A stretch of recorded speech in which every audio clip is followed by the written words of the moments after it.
இயேசு என்னும் ஜீசஸ் அவர்களை பற்றி குர்ஆனில் கூறப்பட்டவை யாவை? இயேசுநாதரை பற்றி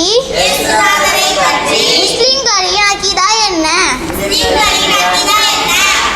ஈசாவை மனிதரே அன்றி கடவுள் அல்ல.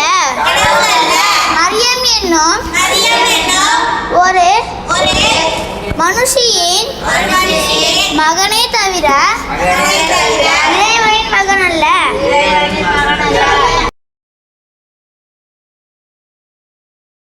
இறைவன் எல்லாம் வல்லவன். அவனுடைய ஆகு